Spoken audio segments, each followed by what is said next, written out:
Welcome to the first episode, the first time on this channel.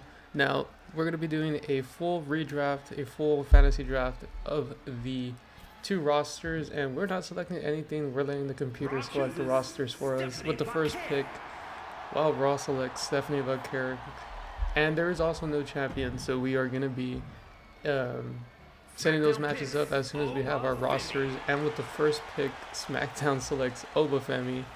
What a great pick. They actually take him from NXT, as in this, he is still part of the NXT roster, as Gunther is the next selection for Raw. So now Raw has Stephanie and Gunther, and now SmackDown is selecting Carmelo Hayes. Great pick. I guess SmackDown's going more for a young roster, them having Oba and Carmelo. Now Raw also going, they were going for an NXT team, but I don't know why they wouldn't select someone else, but they're calling Easy Dame and Shawn Spears. And then SmackDown selects Julia. So going pretty quick here, this is only the first round, and I did put the most amount of picks because there's the whole roster that needs to be set up still. As Rio gets selected to Raw, Rhea Ripley and Io still tag team here, and Drew McIntyre going to SmackDown. So some rosters sticking to the same sides as CM Punk.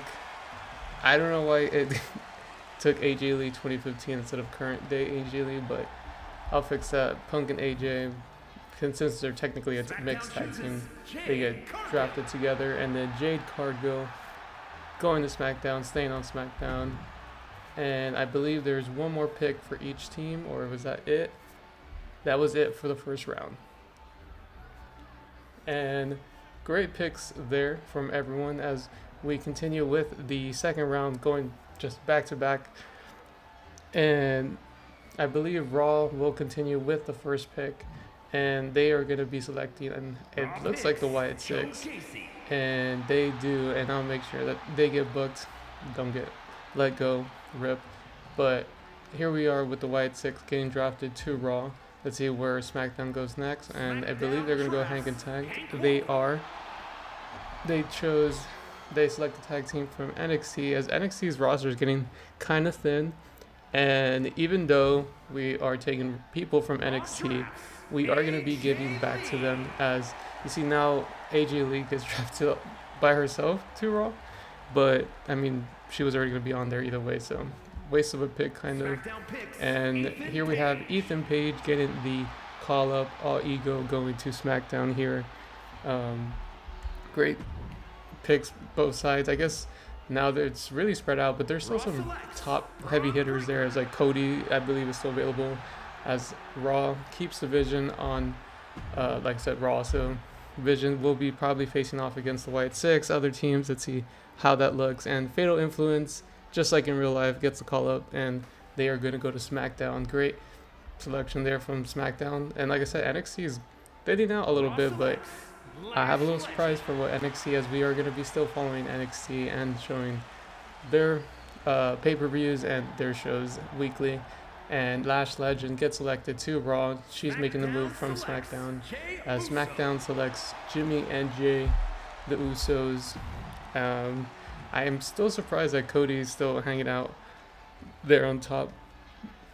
As I said, the Nia Jax selected to Raw.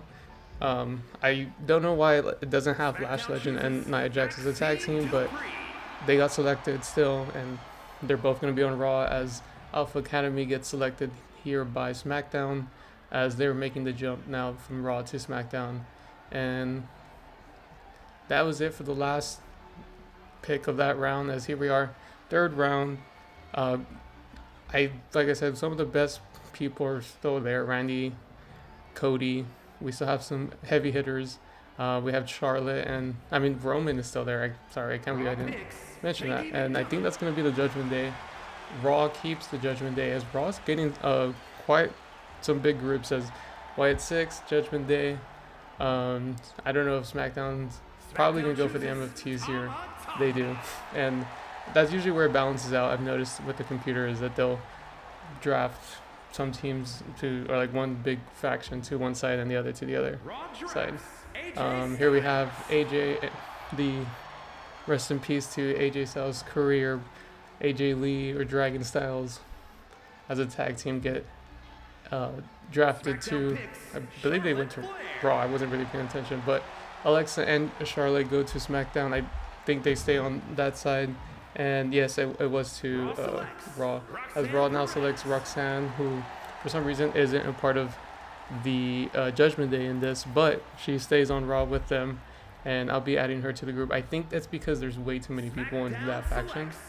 And Cody finally goes as he goes to SmackDown.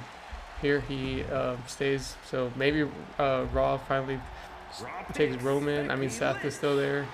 Becky gets taken before Seth, which I mean isn't a bad thing. It's just that's where maybe Raw has their focus. As SmackDown selects the Kabuki Warriors, Asuka and Kairi Sane still being in here, or Kairi still being here. We'll make sure to put her to good use on the pay-per-views and have at least have her be in some matches. As Chelsea Green and the Secret Hervis drafted to Raw. See if there's any other NXT call-ups.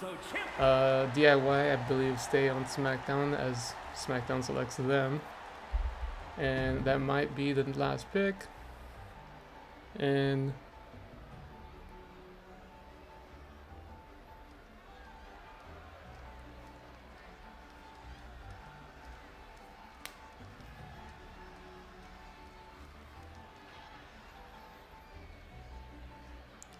last round of the night, here we have Raw with Trick Williams being the first pick of the last round. Great NXT call up there, and we are just taking everything from NXT. It's going to be really slim pickings by the end of it, as here we have Blake Monroe going to SmackDown.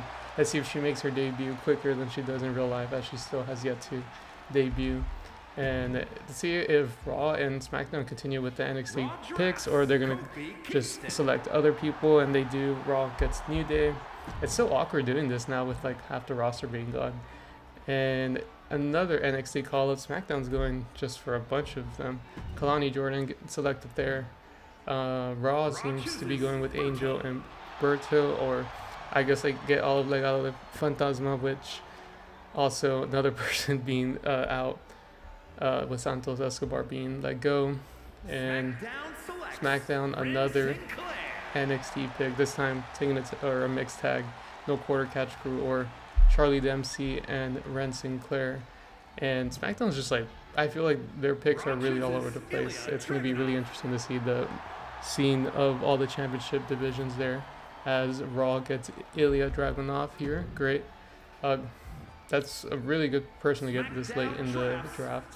And this is only the first night, as we are going to have a follow-up night on SmackDown to see how that goes, as SmackDown selects another NXT superstar, Zarya, and Raw seems to be following into with Tavion Heights there, I believe, with the last pick.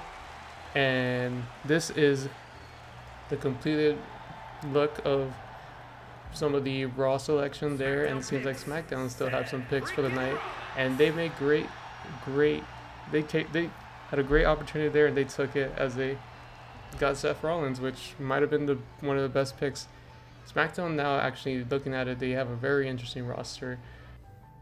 Here we are on SmackDown for night 2 of the draft. Like I said, it's going to be all in one video, and next video will be the Saturday night's main event, where we crown most of our champions, and they're going to be just based off overall, and to see who is going to be our champions leading into this series, as SmackDown selects Damian Priest with their first pick of the night. And it'll be the same thing as it was on Raw, 4 picks for each side, and I believe Raw might be out of picks because they are not selecting anymore. When I've seen this, it's because they already selected their max. So SmackDown, just with the heavy hitters, last 3 picks, Seth Rollins, now Tiffy, but Seth Rollins, Damian Priest, Roman Reigns, and now, like I said, Tiffany Stratton. So SmackDown's really taking advantage of the extra picks they are getting after the Raw running out of picks, and I believe that completes SmackDown side, and yes, it does. So Raw has a couple of new stars, so we can go through them real quick just to see how the rosters are looking before we end the first episode, and just so you guys remember who is on which show. And we are gonna make switches, so NXT, like I said, is gonna be coming in here and there, so keep a lookout for that. And here on Raw, like I said, we have AJ Lee, AJ Styles, so new people like Alba, Legado Fantasma came to Raw, Chelsea, we have all the White Six, so it's going to be really interesting to see how this new roster is and see if there's any big changes from how it is in real life. And SmackDown, we have Alpha Academy, moving from Raw to SmackDown. We have Asuka and Kyrie, Blake Monroe getting a call up, Creed Brothers, let's see, JC Jane and her crew, Jey Uso and Jimmy Uso. But more importantly, they really got some heavy hitters. Wrong way. We have Roman, who stayed, but they also added Seth, and then they kept Cody, if I'm not mistaken. So super interesting to see who's actually, they did not wait. Yes, they did. He's right here as Cody. Drew's still there. Damian. So I mean, Raw's roster is looking a little thin now. Actually, looking back at it, kind of balanced, 60 on Raw, 66 on SmackDown. It's gonna be really interesting to see where everything looks on Saturday's night's main event, and how the first pay-per-view goes. But like I said, Raw's roster is looking not as top heavy as SmackDown. They are gonna have to build some stars. Maybe Gunther continues his reign. Ilya's now on Raw. CM Punk is stayed on Raw. I mean, they still have Braun Breaker. We'll see how it goes. But thank you guys for watching the first episode. And I appreciate you guys for staying to the end. Peace.